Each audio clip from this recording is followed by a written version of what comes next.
Hey, it's Bill Russell. I'm here in my yellow hat. I wore it at Vive and Hims to signify our partnership with Alex's Lemonade Stand Foundation and the search for cures and to combat childhood cancer. I'm just blown away by the generosity of our community. With the help of our partners, SureTest, Rackspace, CTG, and some of you giving individually, we were able to raise close to $40,000 at those two events. It is just exceptional. And I would like to thank all of you who have joined us in this cause. If you would like to be a part of it as well, go ahead and hit our page, thisweekhealth.com. You can go to the top blue banner that is on our homepage and click on that to give today. Thank you again for being a part of this effort and this cause. Today in Health IT, combating no-duh consulting. I'll tell you what it is in a minute, but it's prevalent and I think it's problematic. My name is Bill Russell. I'm a former CIO for a 16 hospital system and creator of This Week Health, a set of channels and events dedicated to transform healthcare one connection at a time. We want to thank our show sponsors who are investing in developing the next generation of health leaders: SureTest, Artisight, Parlance, Certify Health, Notable, and ServiceNow. Check them out at thisweekhealth.com/today. As a couple things here, we put out a new service, thisweekhealth.com/news. Go ahead and hit that today. It's curated news for you specifically. We have gotten professionals from around the industry to curate the news stories that they find relevant and put them out on our site. So you can go to one place and find relevant news stories to health IT specifically, and they're all categorized out there for you. You can also sign up to get them in a newsletter. Another thing, hey, we've renewed our commitment to childhood cancer and to fighting childhood cancer with Alex's Lemonade Stand partnership. We did 56,000 last year, and we decided as a team to set the goal at 150,000 for this year. So from 56 to 150 over 2 years is essentially what we're looking to do. We ask you to join us. Hit the website, top right-hand column. You're going to see the logo for the Lemonade Stand. You can click on that to give today. So one of the things I'm going to do as we move forward is I'm going to give shout outs to the people who donate money on the Alex's Lemonade Stand website. In fact, you can see it. You can see where the donations are. It's on a board, and that's where I'm going out to. And you can see Donna and David Roach donated some money. The Bojali family, University of Vermont CIO, gave some money. Jake Dorst gave some money, and we appreciate that as well. Sarah and Dan, who I assume is Sarah Richardson, Erica Williams, Tausight, just recently, 2 days ago, 2 days and 3 hours ago, Tausight donated $500 towards childhood cancer. And we appreciate everybody who has done that. I will continue to do this actually on this show. I'll continue to go down here and highlight some of the other people throughout the year that have given money. And if you go out there today and give money, I will highlight you on tomorrow's show.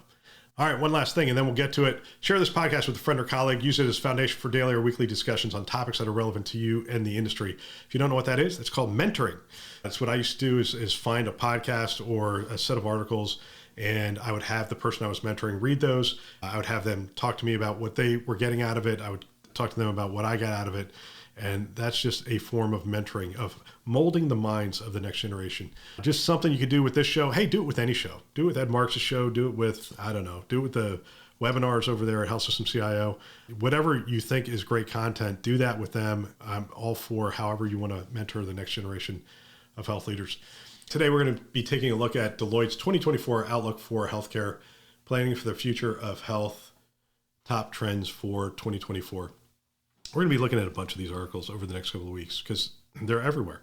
I spent the better part of 20 years of my life in consulting, and one of the things you need to know about consultants is that the consulting world you do a lot more consulting business in disruptive times than you do in status quo times. In fact, you have to create that sense of urgency. Otherwise, it's really hard to get hired. And it's harder to create the sense of urgency than to just have it emerge, right? If you do consulting for a company in Chapter 11, they are very prone to hire you and very prone to do what the recommendations are. If you can find an industry in complete disruption, digital disruption, or those kind of things, these are good. They're looking for people that can guide them and give them help. And so to a certain extent, when you read some of these things, you have to look at it through those lenses.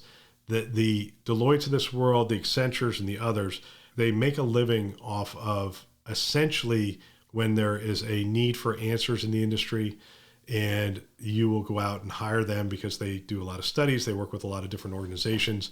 But that is one of the byproducts of having an organization that has a lot of clients and a lot of depth and a good knowledge management system internally and good processes. And Deloitte has all these things. I don't have a problem with Deloitte, by the way.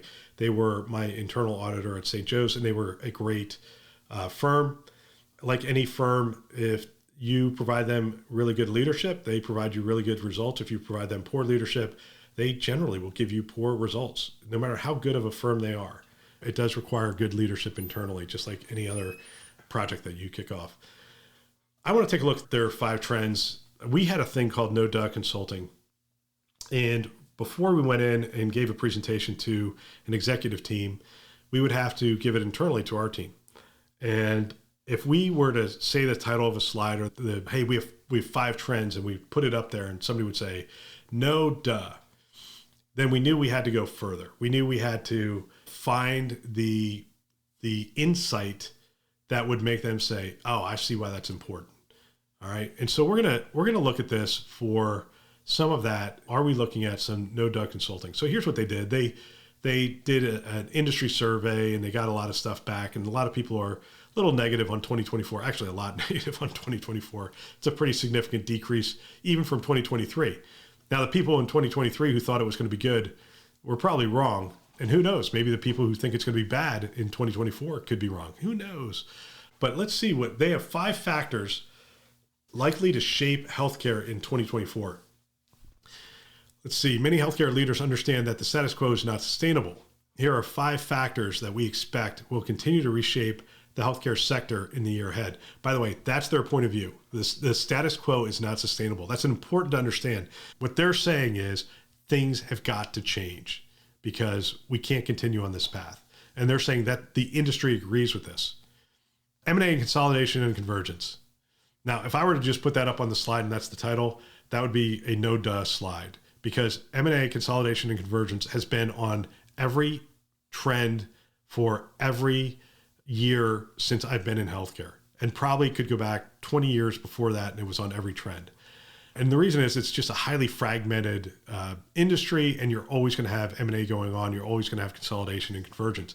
Definitely in a down economy. This is not a significant prediction in any way, shape, or form. By the way, I think it is going to happen, but it's not a big prediction. So let's take a look there. They have the big takeaway. Some large healthcare organizations have acquired or partnered with non-traditional industry disruptors and innovators, tech giants, telecom, retail, as they try to meet the needs of the increasingly savvy and more empowered healthcare consumer. We expect this trend to continue as the industry experiences more pressure towards convergence. Some new entrants, unencumbered by outdated business models, tend to be focused on meeting consumer needs. Following this mantra could help legacy health systems transcend from business as usual to groundbreaking business models and offerings that meet rapidly changing consumer expectations. That's interesting. I'm not sure who this note is for. I'm trying to figure, is this for a health system? Because if I'm at a health system and I'm reading this, I am saying no duh. Yes, partnerships is the way to go. I get that. I'm not going to be able to do everything to everybody. Healthcare is very complex. We need to expand in a lot of different ways. We need to expand geographically. We need to expand virtually. We need to expand into people's homes. You're not going to be able to do all this yourself. And you need to have partnerships, need to be strategic partnerships. In fact, that's probably one of the skills that every health system needs more of, is people that can start and manage great partnerships and get the most out of those partnerships. With that being said, following the mantra at the end of this thing, that we're going to build these transcendent business models by doing these partnerships. The problem with that is this is a really hard needle to thread, because if you partner incorrectly, you could end up disintermediating yourself from your consumer. There are things that every business has to do. They have to connect with their consumer.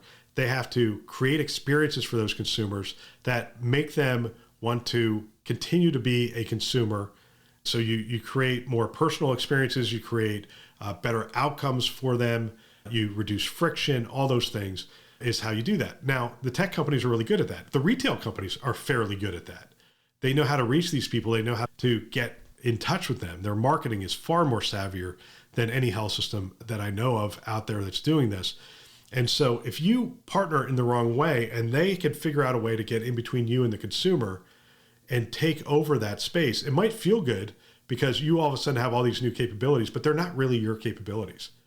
They're that company's capabilities, and they now control the consumer. Whoever controls the consumer controls the dollar, and if they control the dollar, they control the relationship, and they're really in the driver's seat. So that's why that's a really interesting needle to thread. It's easy to throw that recommendation out there. It's hard to do. And I don't know, maybe that's the point is, hey, now you got to call them to figure out how to do it. But I think we know that we have to partner, and we know that there are some pitfalls in doing that. So M&A, consolidation, convergence sort of falls into the no duh category. I'm not sure I saw anything in there. Next one's interesting. Generative AI and digital transformation. Healthcare organizations appear to be at a midway point in their adoption of digital technologies. Cloud, data analytics, natural language processing, virtual health. And they cite a report, not surprisingly, a majority of survey respondents expect the accelerated adoption of digital tools will impact their strategy in 2024. I hope so at this point. However, these digital components are often added piecemeal. For health systems and health plans to compete in the digital race, each component should be integrated throughout the organization.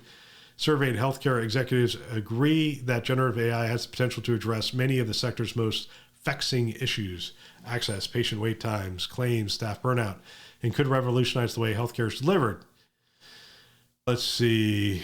Deloitte recently urged healthcare leaders to incorporate generative AI in parallel with other digital technologies as they retire legacy hardware and transition to the digital realm. The technology is already being used to predict in-hospital mortality, like the stay, medical claims denials.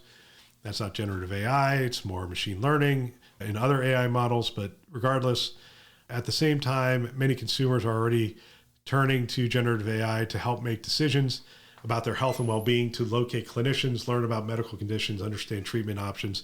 It's a great place for generative AI to sit. Here's their big takeaway. And by the way, again, there's nothing in here that really, if I were writing this about generative AI, anyway, let's get to their big takeaway, then I'll come back.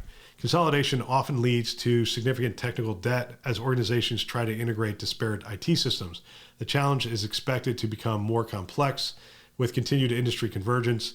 Moving to a single digital system and sunsetting the others can be disruptive, expensive, and time-consuming. However, as generative AI matures, we could begin to see some measurable improvements in everything from improved efficiencies to better customer experiences across all facets of the healthcare sector. Actually, in the M&A section, this is probably probably what I would have talked about.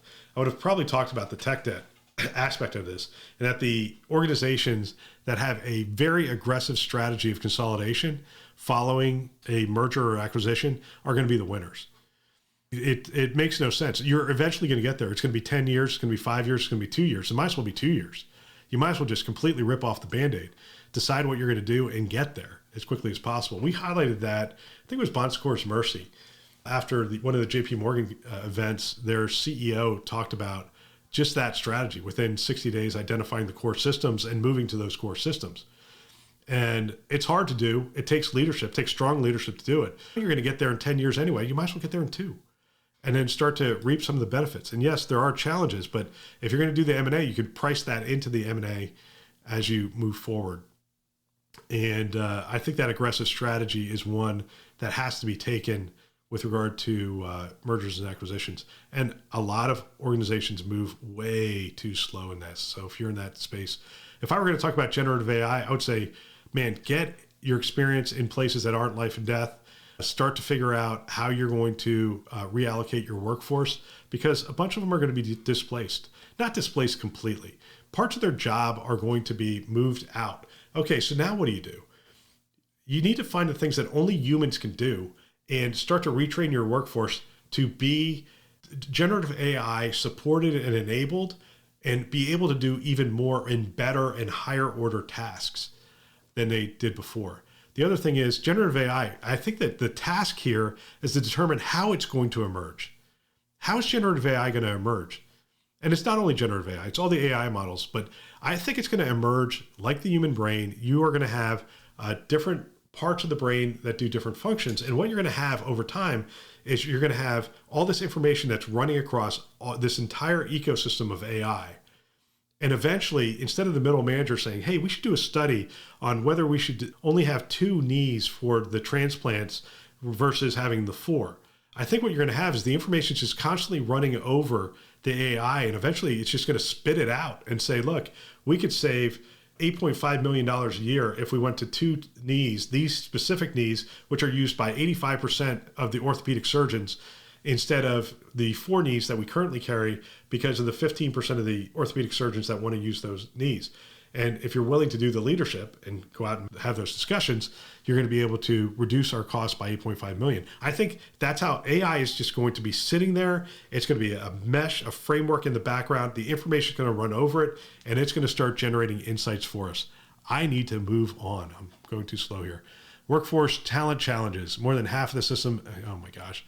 This is no duh. Yes, we've had significant challenges. They're going to continue. Let's see what the big takeaway is. Actually, let's start here. Most surveyed executives said they intend to focus on mental health and well-being of their employees in 2024. Great. That's fantastic, actually. Some organizations have tried to make employee benefit packages more appealing and are conducting employee surveys to get feedback on these challenges.